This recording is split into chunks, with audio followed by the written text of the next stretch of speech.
Welcome to the Paul Harrell program. Today on the show, we're going to be talking about Donald Trump and peace in the Middle East.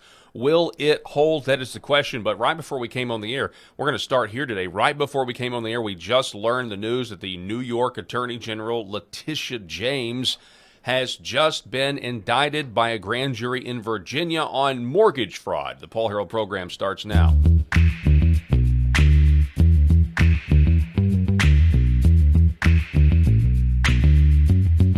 Paul Harrell program. All right, folks. Thank you so much for being with us. We can't do the show without you watching, so we appreciate it. You're up and broadcasting over on X American News, as well as other platforms as well. We really do appreciate it. As always, I'm joined by my co-host, Rob Spencer. Rob.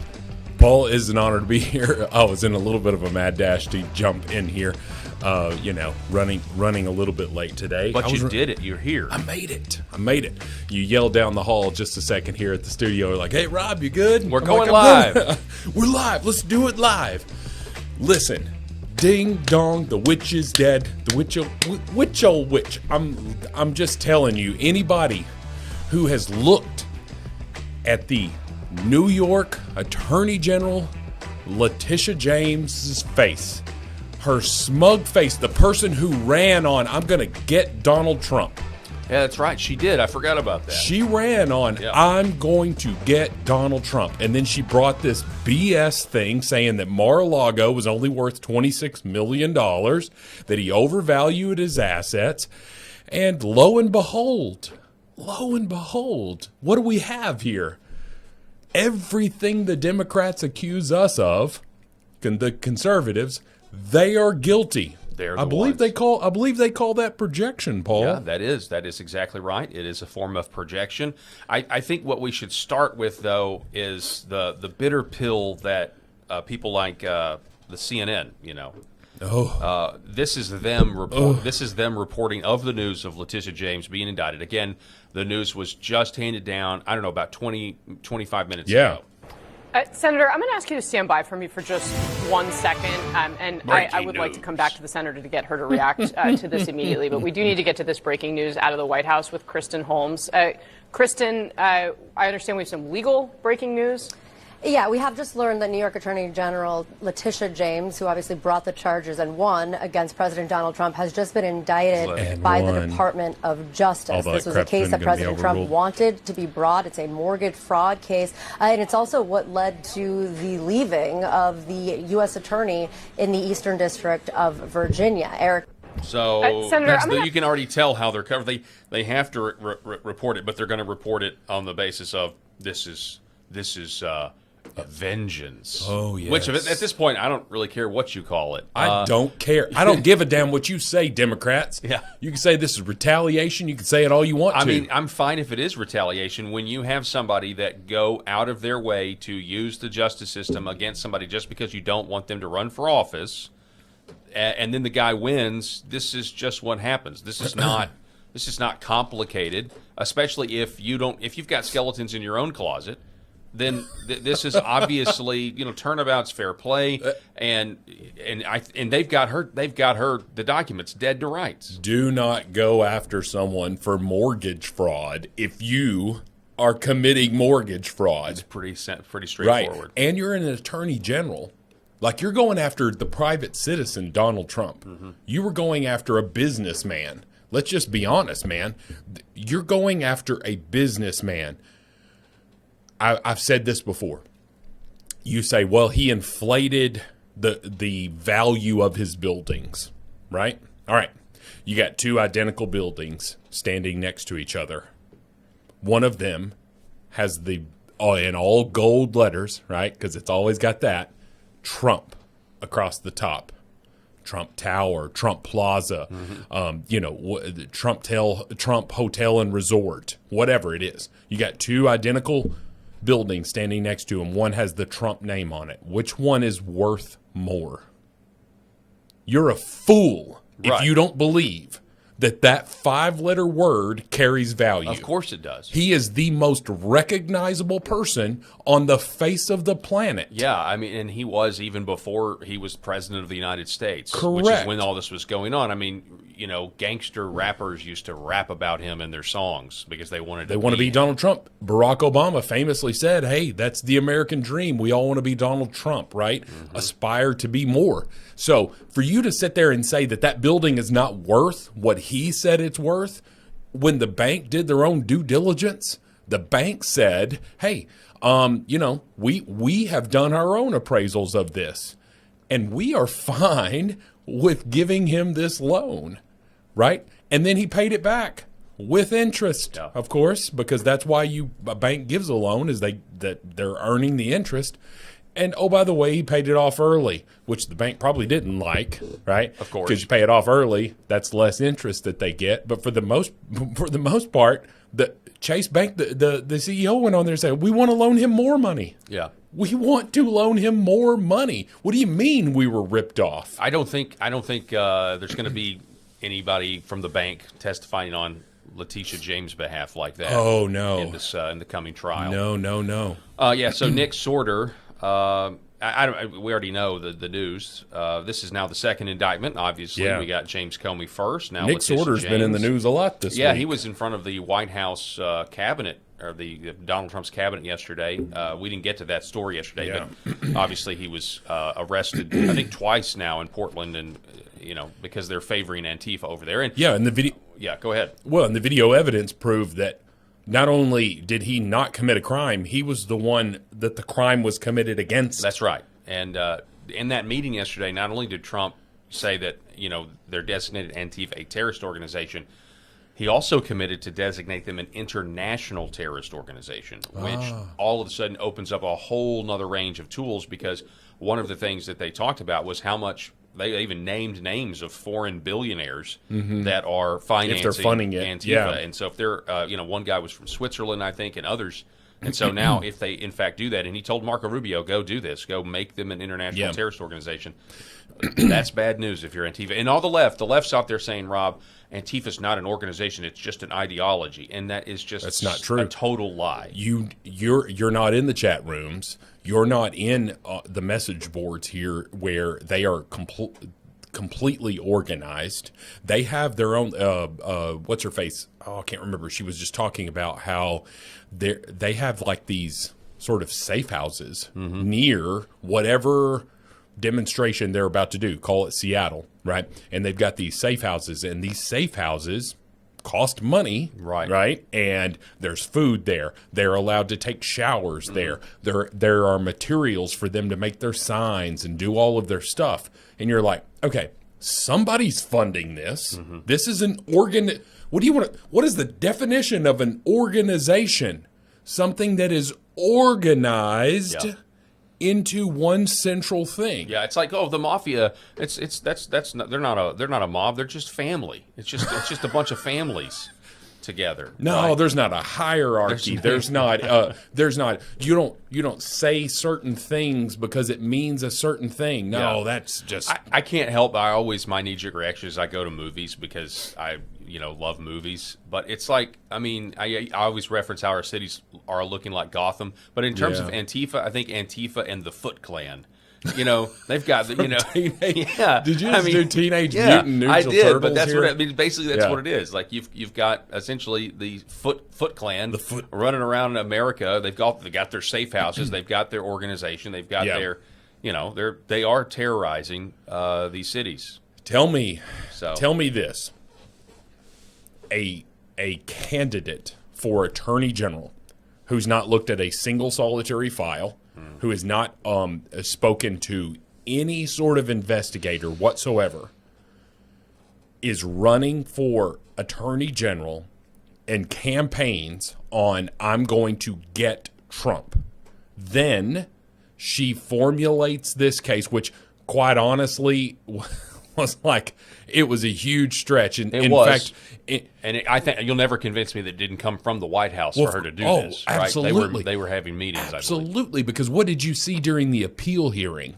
If you want to see some fun stuff, listen to the appeal hearing where the attorneys for the state stopped arguing the case so much as they were trying to argue that they weren't going to be disbarred. I remember that. Did you see that crap? I remember that, yeah. And it was like, wait a minute. you don't believe in your case to the level of I'm going to abandon going after Trump at this point. Save our own skin. Right. Save our law licenses. No. We shouldn't be, because this appeal panel, which was, I believe, a 5-judge panel. I can't remember exactly. And it got overturned. Didn't it? So, I don't know what the latest update on this stuff is. I do know that the financial penalty was overturned. Okay, right. Okay, but I don't know what all has been overturned. But I can just tell you this: you had a candidate for attorney general who campaigned on getting one person when she hadn't looked at a stitch of evidence. Then she goes and formulates this case. And you want to tell me that that's not an abuse of power. You want to tell me that that is not an abuse of an attorney general using the power of her office to get a political opponent. She's on record multiple times, Paul, saying that he is an illegitimate president. He is not our president. Illegitimate means not our president. Yep. Hillary Clinton has echoed that many times when people say Hillary Clinton was an election denier. Whoa. What does the word illegitimate mean? Yeah. Right? You were installed by Russia, all of this stuff. But the bottom line is she did all of that. You know what? It worked out for her. She got the conviction in Manhattan, which would, with this ridiculous jury, all of this stuff. Juan Merchan, I don't know if this was Juan Merchan or the ridiculous dude, the squirrely looking dude. I can't remember his name. There's been so many attacks against Donald Trump. We've kind of lost count of all that stuff. But anyway, this guy who said that Mar-a-Lago was worth $26 million. And, we talked about it yesterday, how there was an empty parcel of land really close by for $200 million. Right. And it doesn't even have a building on it. And it's like a fourth the size of Mar-a-Lago. And you're like, okay, well, yeah, sure. That $26 million, there'd be a lot of people trying to sign up for a check with it. But the bottom line is Letitia James overstepped. She got the conviction, which was like this, feather in her hat. But all the while, she was guilty of the thing, allegedly. Herself. Well, maybe you can shed some light on this. So, Sure. Mila Joyce is absolute proof that New York Attorney General Letitia James knowingly committed mortgage fraud. She legally certified she would move into a small apartment complex, and she never did. Owner-occupied residences save you hundreds of thousands of dollars in interest. She's cooked. And then she says this. More. There's another you thing can speak with that, to this as a real estate, as the owner of a real estate company. I was a loan officer for a couple of decades. The difference between a 4-unit and a 5-unit is tens and tens of thousands of dollars. Break that down for us, Rob. Okay. I don't know what that means exactly. Great question, Paul. Glad you asked. So if I am selling a 4-door unit, so think of it in terms of doors, how many doors are in that unit? If I am selling 4 or less, so a quadplex, a triplex, a duplex, or a single family home, 1, 2, 3, or 4, that is considered residential. Once you cross 4, it is considered commercial. It is a huge threshold because now everything about that is commercial. You can actually buy a duplex with an FHA loan and live in one of or a VA loan. I don't know that you can do it with FHA loan, but you can do it with a VA loan, which is government insured loan. You can live in one side of that duplex and rent out the other side of that duplex because it's considered residential. You certainly could not do that with a 5-unit because then it goes over into commercial. And what does that mean when you go into commercial? Everything about that. So that means the utilities are now a commercial rate. Like any business, if you ever try to get internet for your home, Yeah, it's right? way cheaper. Here at the studio, I pay more for business internet than I do at that. Correct, yeah. So like our internet at home is like, I don't know, $75 a month. It's not, of course, Arkansas is a much cheaper cost of living if you're listening from outside, but $75 a month. But our office, we pay $250 a month and it's this, like my house is bigger than my office for my real estate office. And so why in the world is it? And it's because it's commercial. Everything is commercial. Your utilities, everything is at a commercial rate. Your taxes, your loan rate, all of it is done at a commercial rate. So everything is more expensive. You want it to be residential because you save thousands of dollars by calling a 5-unit a complex or whatever, whatever. If it's got 5 doors and you are calling that residential by saying that 2 of them are combined or something like that, and only saying that it's a 4-door unit, that right there saved her thousands of dollars. Plus, she could buy it with different loans because she was going to live there. If it's 5, it doesn't matter if she's occupying one of them. Yeah. But if it's 4 and she's occupying one of them, she's got a whole host of loan programs, lesser down payments for some of that stuff, and way better interest rates. She scammed the system for thousands and thousands of dollars, and that's why she was arrested. Wow. So yeah, indicted. But who knows? Well, who knows? Will she be arrested? That's the question. Indicted. They say you can indict a ham sandwich, right? Right. But that means you've been charged with something. Yeah. Right. And we'll see. We will see. And the left is going to continue. I mean, they're going to be in total meltdown mode for a very long time here. So I'll check in periodically through the rest of the show, see if there's any updates on it. But couldn't have happened to a nicer person, Paul. Yeah, well, yeah. I certainly agree with that. But the whole headline of the show today, before we had this breaking news, is there's a peace agreement that has been agreed to via Israel and Hamas. The president says, "I'm very proud to announce that Israel and Hamas have both signed off on the first phase of the peace plan. Blessed are the peacemakers." He made the announcement on Truth Social. Matter of fact, when we were just referencing this Antifa roundtable, there was a point where Marco Rubio whispered in Trump's ear, "Hey, I think we've got the deal. You're going to have to leave soon." Yeah, while Pam was talking, Pam Bondi, right? So here is President Trump from earlier today talking about what is being hailed, even by the mainstream media, is a historic agreement. You know, last night we reached a momentous breakthrough in the Middle East, something that people said was never going to be done.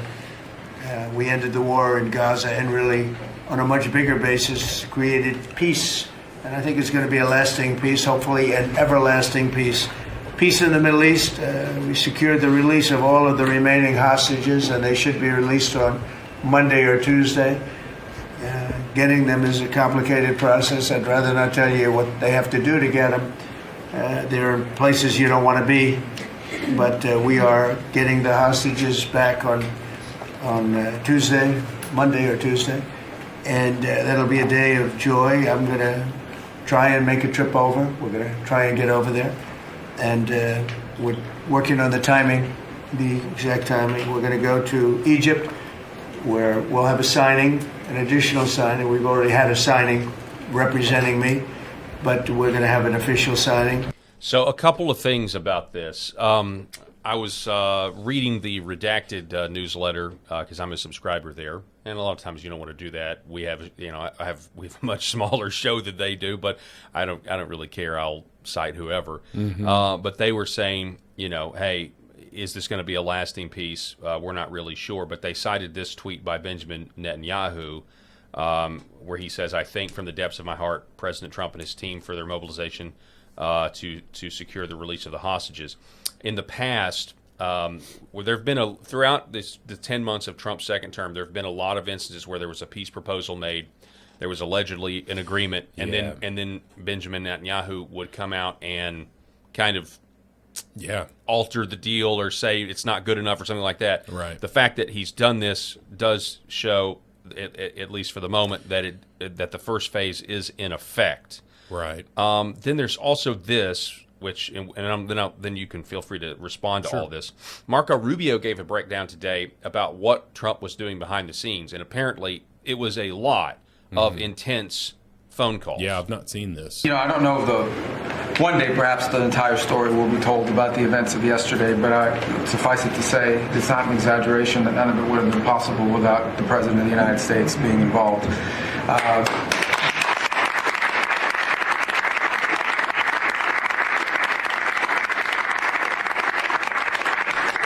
It really began with your trip to the Middle East, where these relationships were forged with partners in the region, personal relationships, close relationships that created the foundation where all this was possible. Where I think this really took a turn. Remember, a month ago, no one thought this was possible. Where it really took a turn about a month ago, less than a couple weeks ago, is when we were at the United Nations and you convened a historic meeting, not simply of Arab countries, but of Muslim majority countries from around the world, including Indonesia was there, Pakistan was there, and created this coalition behind this plan. Then on that following Monday, you met with the Prime Minister of Israel here, and that plan was presented. And then, of course, our great negotiating team followed up on it. In the interim, again, perhaps the stories will be told, perhaps they will never be told. The President had some extraordinary phone calls and meetings that required a high degree of intensity and commitment and made this happen. And I think what's important to understand is that yesterday what happened was really a human story. There's a geopolitical aspect to it, there's no doubt about it. It creates the conditions for Gaza to one day be a normal place again and people to have a better life and Israelis to be safe. But yesterday was a human story. And because of the work you put in, and honestly, not only is there no other leader in the world that could have put this together, Mr. President, but frankly, I don't know of any American president in the modern era that could have made this possible. Because of the actions you have taken unrelated to this and because of who you are and what you've done and how you're viewed. And this weekend, because of that, at some point very soon, we are going to see 20 living human beings emerge from the darkness into the light for the first time in 2 years. And that is because not only were you used the credibility and the power and the prestige of this office and the relationships you created, and you committed yourself to making it happen. And I think it will go down as a historic moment in the history of our country, and something our country should be very proud of, that we have a president that's committed to not just peace, but to the human aspect of reuniting these families. My last point on this is just a couple of days ago, Secretary Lutnick hosted us all, many of us, at the Kennedy Center. And we have these families, we've interacted with them for so many years, for 2 years now. And the stories are heartbreaking, both whose families are alive and those who are deceased as well, who want their relatives back so that they can complete the process of grieving. And we had all hoped that perhaps that was the day that we would have an announcement for them on the anniversary of the 7th. But I know you were able to speak to some of those families last night. And I just hope the whole nation understands how incredibly proud they should be of their president and of their country for the role that they've played. And I don't want to let this moment pass, Mr. President, without also noting the incredible work of Steve Witkoff and Jared Kushner. They're an incredible team working together, facing some substantial impediments to even being there this weekend and doing it. Let me just leave it at that. And they've done a great job on your behalf, Mr. President, and they deserve a tremendous amount of credit. So, I mean, look, the idea of peace and getting the bloodshed on both sides to stop is what I've been praying for. I know a lot of people have been praying for it, and so let's continually pray that this holds, that the peace holds, because you never know. In these situations, you just never know. Well, who can trust Hamas at this point? They've done so much in terms of using the Palestinians as human shields and yeah, I mean, I see that. I hear your point there. I'm not on the ground there. Right. I can only go by what the reports are saying. I know, and the reports would have everybody believe that everybody over there is a human shield, which is just not the case. I don't believe that. I do believe that there is a political consideration to be made with what the state of Israel is going through politically in terms of, there are people there. There's different political parties, right? Sure. And so there has been, I've noted this before, that the similarities between Ukraine, the war ending there, and the war ending in Israel, if they end and there's peacetime, there's a chance that both of those leaders are no longer going to be in power. Sure. And so that is something that has to be considered because Benjamin Netanyahu's, being investigated, and there's been protests in Tel Aviv and that sort of thing. And for me, way over here in America, I just have wanted the bloodshed to stop and the images to stop, the horrible images of what we've seen over there over the last 2 years. So I think there's a real chance that Donald Trump gets the Nobel Peace Prize out of this. Well, you and I were texting back and forth about this today, Paul, and I just tried to say, when you think about this is just one of the, 8 or 9 conflicts. Now, obviously, those are much less publicized, but there are so many conflicts that he has been credited with, offering the peace. He's a deal maker. He's been doing it all of his life. He's going to make deals. Like, what do you want? What do you want? Right. Let's see if we can come to this, whatever.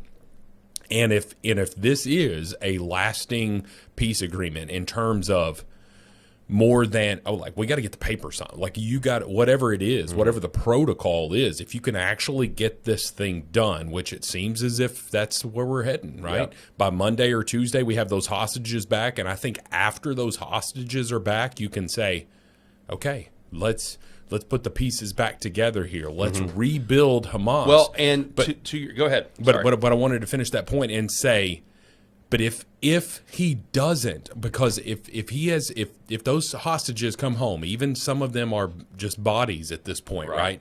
But if those hostages come home Monday or Tuesday, and this is a peace deal, and it holds, how in the world can you call yourself the Nobel Peace Prize and it's not awarded to Donald Trump this year? You're exactly right. You don't. Then just take. It's kind of like having these 6 movies here for the Academy Awards, right? Yeah. And we all agree that those 6 movies are great, and then you give it to Superbad, or something over here, something ridiculous. I forgot about that movie. Right. I'm just. I know. don't know why I even thought about that. McLovin, yeah. You're giving this to just somebody random versus the President of the United States who has been instrumental in ending all these conflicts. Yep. Don't call yourself the Nobel Peace Prize if he doesn't get it. Yeah, I would agree. But to the point about rebuilding, and I'm sure this will be controversial with some, but when he did take his initial trip to the Middle East, I don't know, what was that, 6 months ago at this point? It's been a while. He gave a speech in Saudi Arabia. He gave the speech in Qatar. Much heralded speech. It was incredible. Yeah, the Saudi Arabia speech was they loved it. Incredible because he rebuked U.S. foreign policy. The U.S. foreign policy for my entire life was rebuked by the President of the United States, telling them, look, we had a lot of hubris and pride thinking that we could just engineer. Team America. Yep, we didn't understand your culture. Yep. We thought it was inferior to the point where we could just, come in and you guys would be all for democracy. Here, be like whatever. us. Yeah. Be like us. It was incredible, and he took some criticism for that, but he allegedly, or this is what we're hearing from Rubio is, he forged all these relationships and then basically called in all the favors, all the relationships to try to get this done. And now he's saying that a lot of this money from these Arab states, these Muslim states, are now going to go in and rebuild Gaza. Yeah, I mean, look, I don't think people, you average United States citizens realize how much money flows through the nation of Saudi Arabia. I mean, there's what's it called? The supreme leader. What's he? The Crown Prince, Mohammed bin Salman. Yes, thank you. The Crown Prince. Dude takes baths in gold coins. This guy is so wealthy, and if they look at it as an opportunity, like this humanitarian thing, where Saudi Arabia, who has a good relationship, I use good in quotes, relationship with the United States. I don't know how much trust is actually there, but I do know that the Crown Prince likes him. And he likes the Crown Prince. Right. Yeah, right. So what can be done if Saudi Arabia joins into this, right? Because I don't think Saudi Arabia wants the chaos in the Middle East. They're not the crazy Iranians that are like, we blow everyone up. That's a terrible accent. That's all I got. My dialect coach from college there would be like, "Oh, that's awful." But anyway, I think if United States looked at it and said, "Hey, what can we do in this region? I don't believe turning it into golf course, Well, country club. I think the important thing is we don't need to spend a dime there. Yeah, no, I agree with that. Well, although you could. I mean, we did finance the weapons that that flattened it. So, we gave them the weapons to fight against us.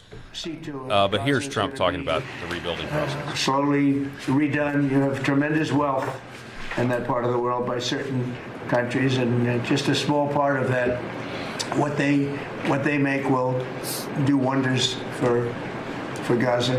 And I think you're going to see some tremendous countries stepping up and putting up a lot of money and taking care of things. But there's tremendous spirit like I haven't seen. And so yeah, that's that clip. So anyway, I had a clip here. Hang on one second, Rob. I'm going to give you the screen while I pull this up first. Well, hang on, I'll give myself the screen. Sure, that's fine. I do want to.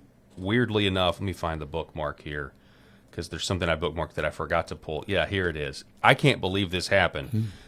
This is today. Is today the 9th? Yeah. Yeah. So this morning, ABC News posts this.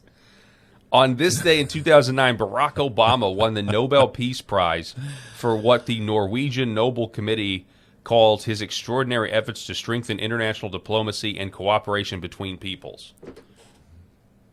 So what did he actually do? He did nothing. He gave some speech in Germany, Yeah. I think, like when he was campaigning, or maybe, I don't know, Egypt. Maybe he gave a speech in Egypt. Yeah. That's about it. And he got the Nobel Peace Prize immediately. I really wish someone would buy ABC News from Disney. Like,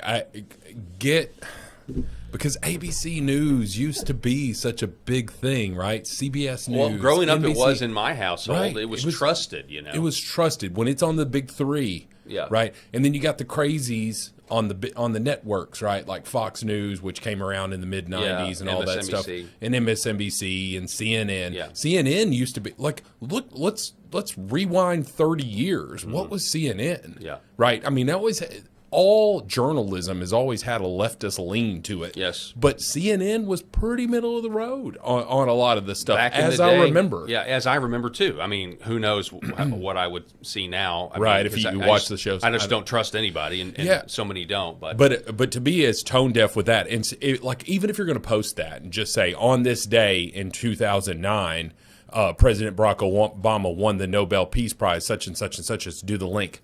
Will Donald Trump be the next recipient due to this? Like, then that would have made sense to me. Mm-hmm. That would have made sense. Like, hey, this happened all those years ago. What is that? 16 years ago. But also, Donald Trump is on the verge of actually doing something. And, you will see what happens. It's not just the Middle East conflict, but you've got the Cambodia thing, India, Pakistan. You've got others. And then now the big elephant in the room becomes Russia, Ukraine, and what can be done about that. And so, I don't know. We'll see what happens. Oh, everybody was just loving this man.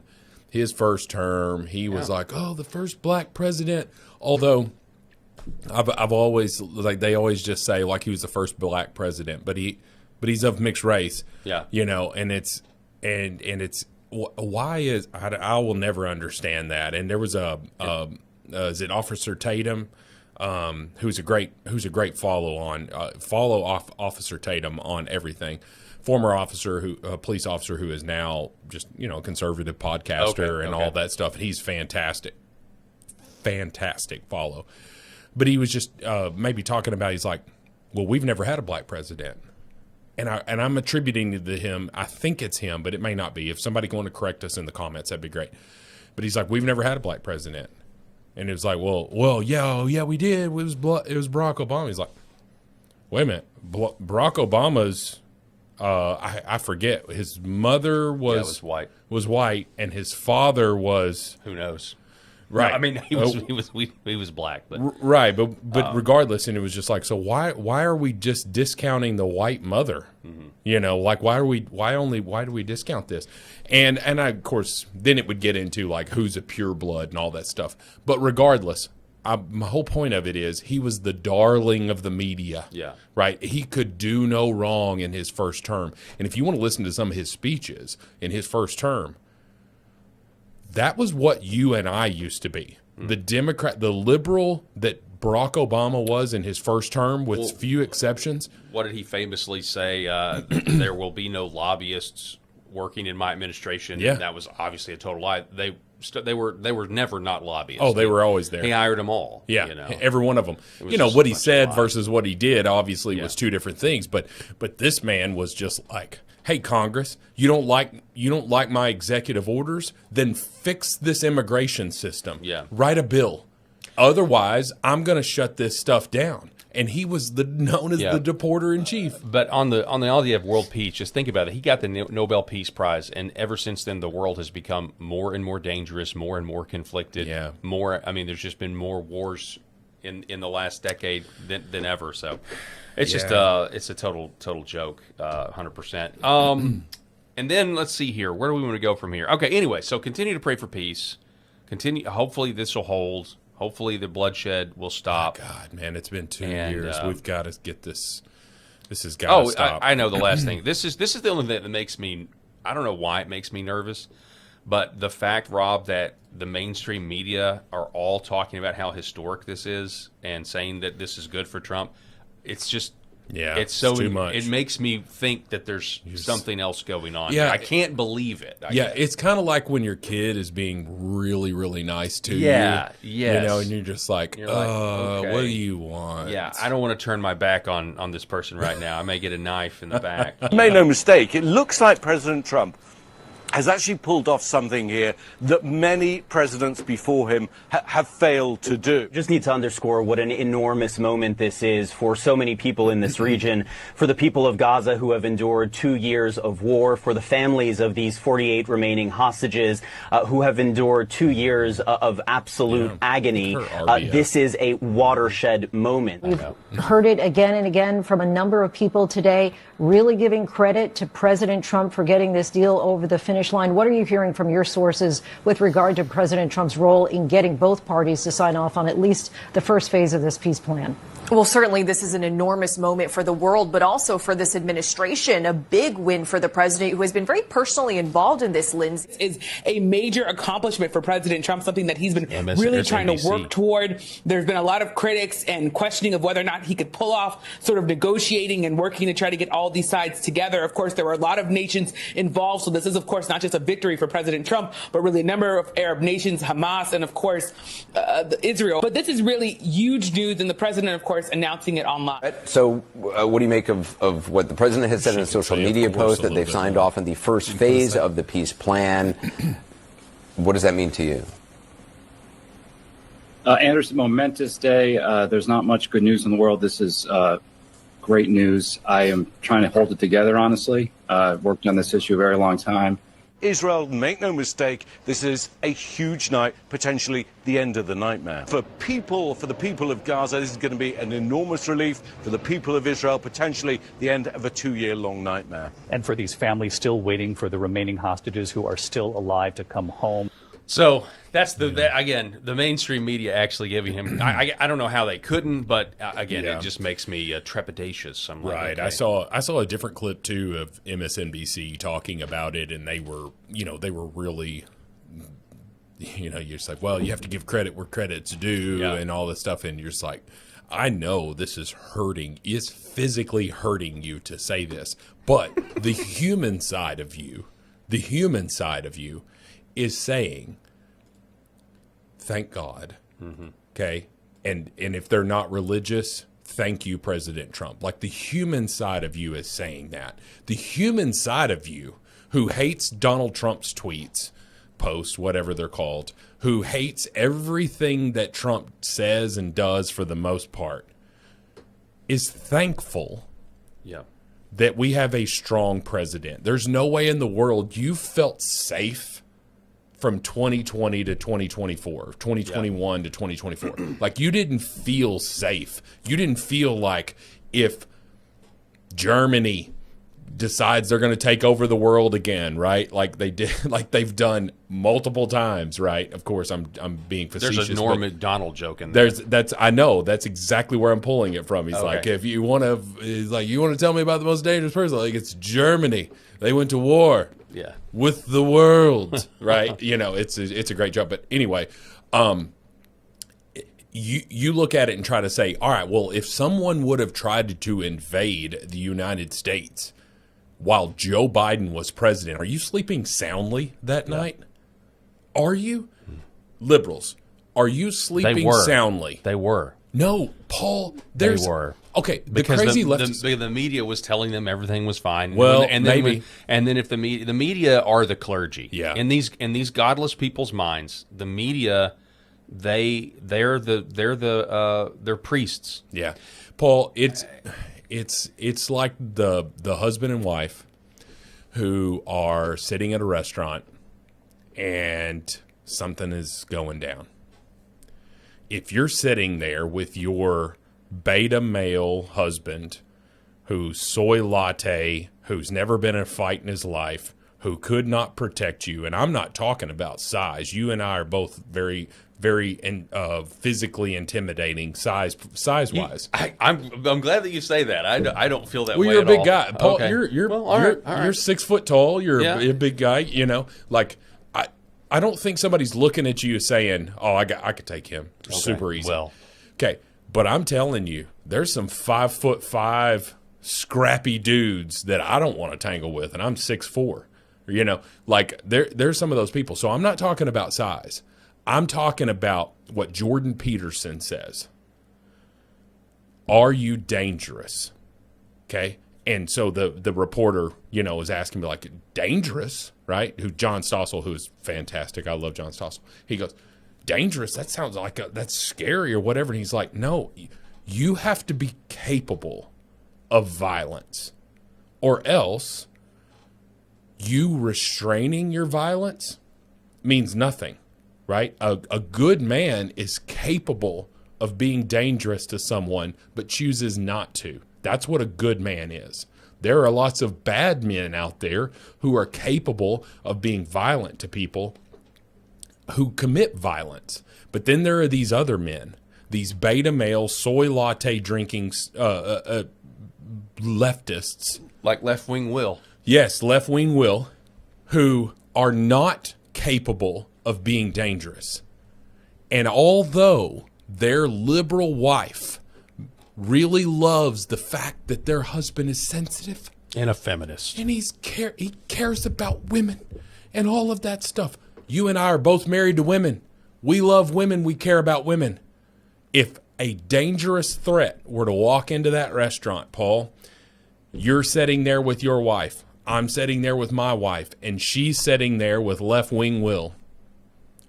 That woman's Left-Wing Will's wife. Which one of our three wives are feeling like they made the wrong choice in life? You know? Now, I don't wish that on anybody. That's not what I'm trying to say here.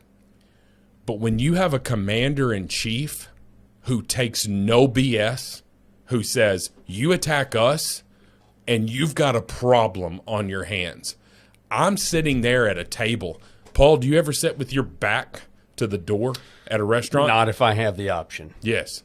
I am sitting so that I can see that. And sometimes it makes my family upset because I may be the last one to the table and like, girls, you're going to have to get on the other side. I want to know who's coming in and out. I want to be able to assess. I want to be able to assess the threat, and I'm going to sit on the outside. If we're in a booth, I'm not sitting on the inside. Of course not. Right? Yeah. I've got to be able to assess that threat. And people are like, "Oh, you're crazy! Like, what could ever happen?" You're normal. You're normal. No, I want to be able to assess that threat, and there's zero chance that you felt safe with the commander-in-chief that was known as Joe Biden, a fumbling fool. I see what you're saying. Right? I think Donald Trump. Yeah. Donald Trump is an alpha male who will not let this country be run over. Okay? And he has proven that with his negotiations. Yeah. Netanyahu gave. Hamas gave. They both kind of caved into, Daddy Trump says we got to stop fighting. Yeah. It's kind of like the dad walking into the room and the siblings are fighting. Daddy Trump says we got to stop fighting. And guess what? They're stopping fighting. I hope it continues.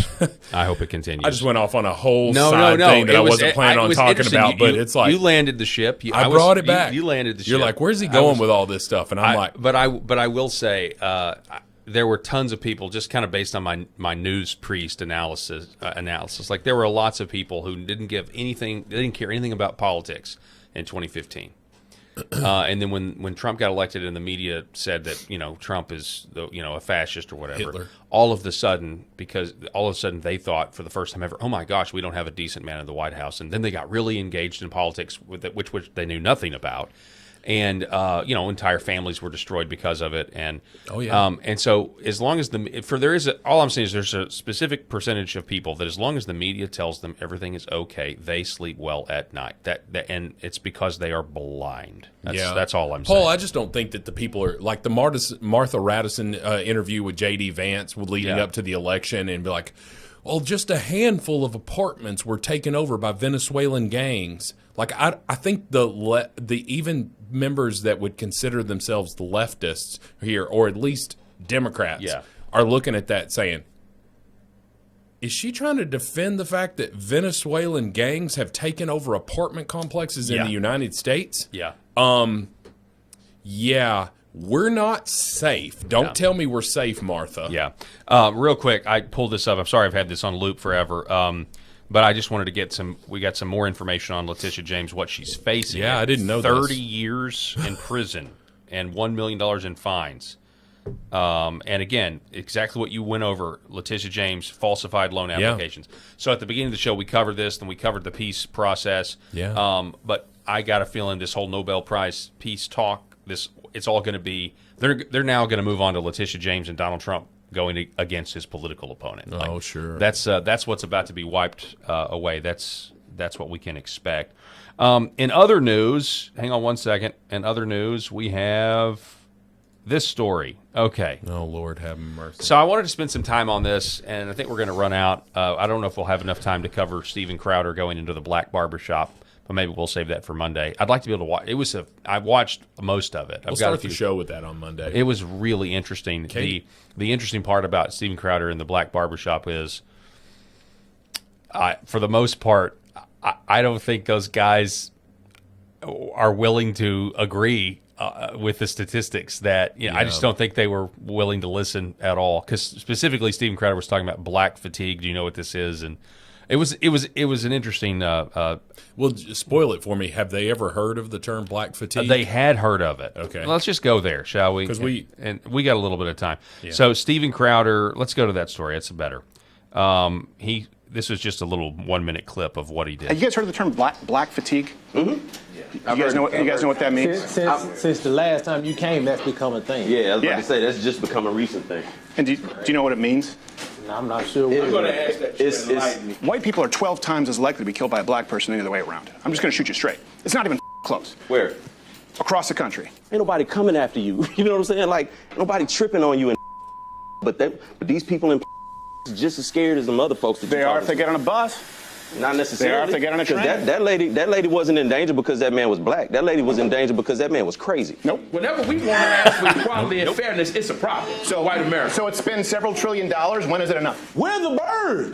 No. Where's the bird? You're not stopping white America from doing anything. You know what? The bird just burned down $4 billion worth of cities and 60,000 assaults. No. Does 3 times to 4 times as much homework than the black kid, and the white kid does 2 to 3.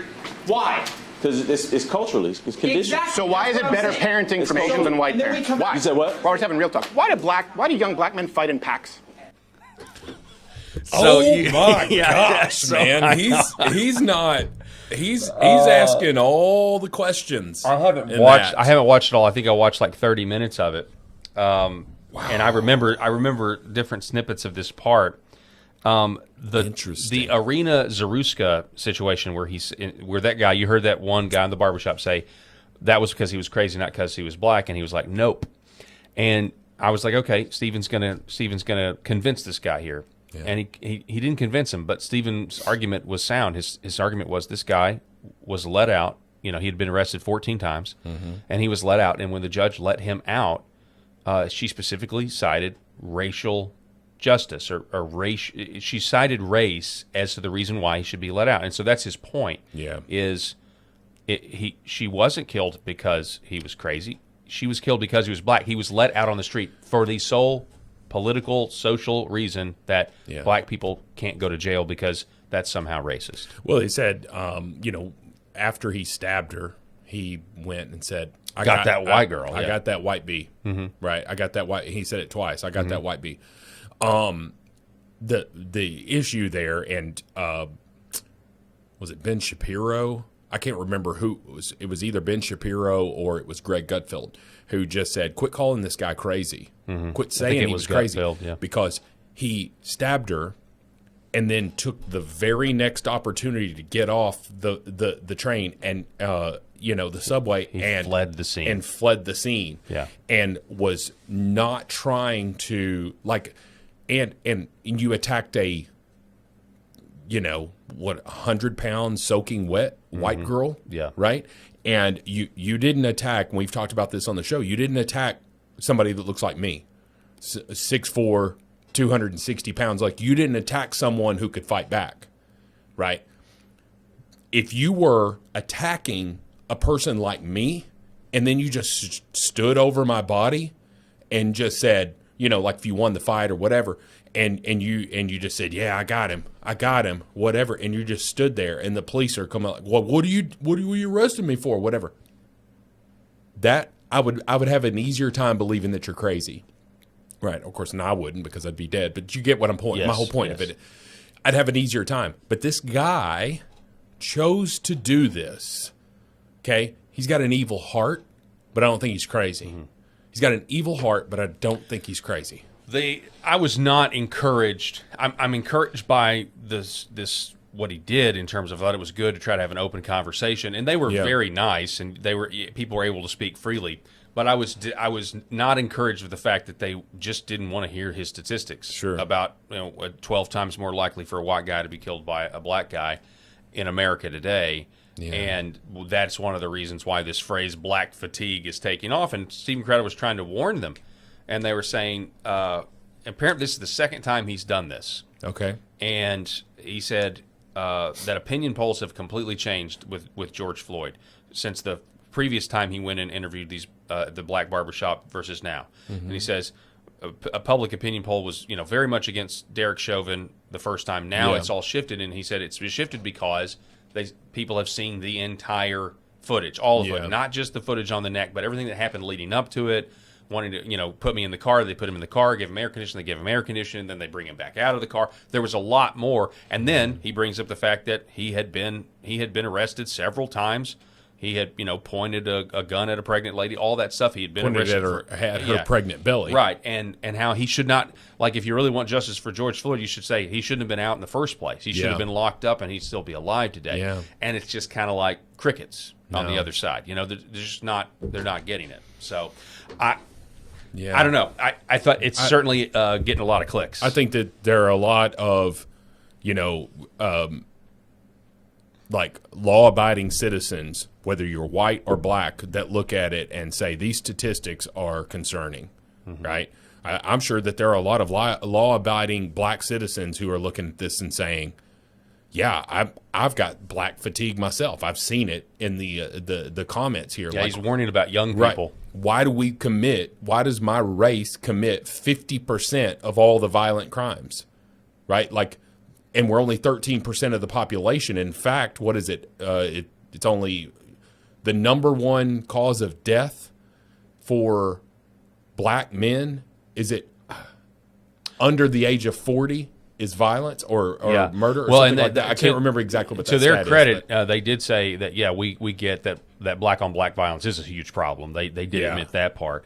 But he is speaking really he says it's not so much my generation, but it's the generation that lived through Black Lives Matter and lived through COVID. Yeah. And you've got these white kids that, they're now not getting into, universities and stuff like that because of DEI or affirmative action and that sort of thing. And so he really made a compelling argument. Here's another short 30-second clip of what I'm talking about. You have young white people who are getting more and more mad. I'm just telling you the truth. What they mad? And they have the guns. They're mad because this thing. Here's why. They go, look, I'm 12 times more likely to be killed by a black person than you are a white person. And you go, well, that doesn't count. They go, look, my dad's business got burned down. Yeah. And where? My city got burned down. I've been accused of being a racist, even though I'm not. And I'm looking at this right now, and I'm not allowed to have an opinion, and I can't go into certain neighborhoods because I get my ass kicked, and then you just say, yeah, but you've had systemic power. That is a surefire way to breed racism. Ooh, he couldn't even let him finish that statement. He was trying to come in with his next You should comment. go watch the full thing. Let's see. I can't wait. How far did I get? It's on YouTube.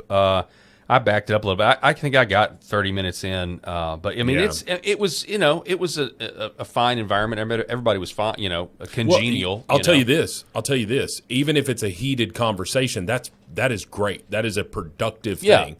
And I give Steven Crowder in the wake a lot of Charlie Kirk for sure. Right. I give Steven Crowder a lot of credit for being able to go in there and talk about that stuff. But I also give those gentlemen, in that barbershop there, a ton of credit for being able to sit there and they're arguing their point, but they're arguing it from their perspective. Yeah. Right. And that's where those conversations have to happen. If you're shutting it down and just saying F you and walk, like doing what the liberals do on college campuses and throwing a milkshake at them or whatever, that is not going to lead to any change. I will say the guy on the screen here in the sunglasses, he was like one of my favorite parts when he talked, because he just would look straight ahead.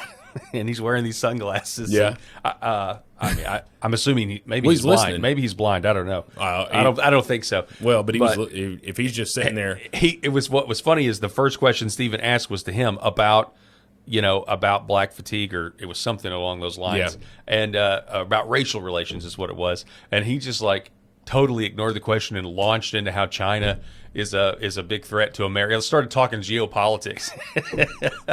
Interesting. It was pretty funny. Okay. But yeah, the whole thing, I think everybody needs to go and watch. All right, real quick before we go, we do have a little time for this. Not a lot of time. This is now a gubernatorial candidate out of California, Representative Katie Porter. She is now going viral because she's such a liberal. So she was. So this is an old clip. Yeah, of her, but she was in the House, right? And she's got several viral. I think she's in the State House, but maybe not. I thought she was maybe she is a congressperson. I thought she was in there, and then she ran for Senate and lost. Now she's running for governor. Okay, now she's running for governor, so she just needs to go away because she's a vile person. But I mean, we've seen tons of clips of her being vile. It's really, really bad. This is the worst one. Can't even. Actually, there's another. Yeah, okay, this one. This is the worst one. So how she treats her staff. Yeah, just listen to this. It's dying prematurely to air pollution and other problems, and the state could lose. Get out of my spot. I wanted to tell you that that's actually incorrect. It's not that it's electric vehicles. It's that if we don't make the commitments under the Paris Climate Accord. Okay, it does. Okay, you also were in my shot before that. Stay out of my shot. Okay, I'm going to start again with electric vehicles saving us money. All right, so apparently, I mean, she is just the worst to work with. She treats her staff terribly, and there's all these videos that are going viral now, and she's really. It's really bad. Why does she have an ex-husband? I don't understand that. Who knows? Can you imagine being married to that insufferable woman? Who knows? But this is her on Bill Maher, and she coined a term I had not heard yet. We should be able to have a civil debate. Nobody, including Riley Gaines, who I disagree with strongly, should feel what do you disagree with, out of interest? I think that it should be up to sporting bodies to make the decisions about who and how should compete. Sporting bodies. Yeah. So it's not men or women. It's, you have a sporting body, and you get to decide what to do with that body. Like, right. I want to sport my body against men, or I want to sport my body against women. So let's just say you eliminate men and women's individual sports. What's going to happen? Yeah. There will be no women competing in sports. Okay? It's very easy. And it's not misogynistic to say that, Paul. Not at all. There are physiological differences between men and women. We understand that. Riley Gaines is saying if you have a penis, you shouldn't be competing against girls who don't have a penis, right? Like if you are a biological male, you have a chemical, a physical, everything about you. You can be on your hormone therapy and all your estrogen and all of that. So you can say all of it. You're on all of that, but you have a larger bone structure, and somebody said, well, there's no difference between a man and woman once he's been on this stuff for 2 years. Says who? Yeah. Liberal leftist doctors. Yeah. That's who is saying it. And that's what Riley Gaines' point is. Like, let women compete against women. Let men compete against men. And she's like, well, I disagree. I disagree with her. Sporting bodies, though. That's the sporting thing. Bodies should decide. So, I don't know. I've been seeing the clips make the rounds. Let's hope her candidacy goes down in flames. Although, the people in California, I pity you guys. I don't know how, those sane people in California, I don't know how you're staying and fighting at this point. I really don't. Democrats cannot handle tough interviews. No. Oh, no, they can't. Because she walked off. I know. We didn't have time for that one. We're out of time. But, yeah, she had this other interview where she just walked out of the interview and it was like a liberal journalist just trying to ask her basic questions, and she didn't like it. So anyway, folks, I want to remind you, go to paultalkshow.substack.com if you want to become a paid subscriber of what we're doing here, and I'll send you a copy of Left Wing Will and The Red Pill. We don't have a Friday show, so we will be seeing you guys on Monday. Rob, I hope you have a wonderful weekend, sir. Glad to be here as always. Shout out to our sponsors, Red Vive Health, New Horizon Real Estate, Gateway Sight and Sound, T-Guard Bail Bonds with Cody Powers. Make sure you give him a call if you're ever in a spot-tight jam. And Sherrod Chiropractic. We appreciate all of our sponsors. Have a great weekend. God bless, and we'll see you on Monday.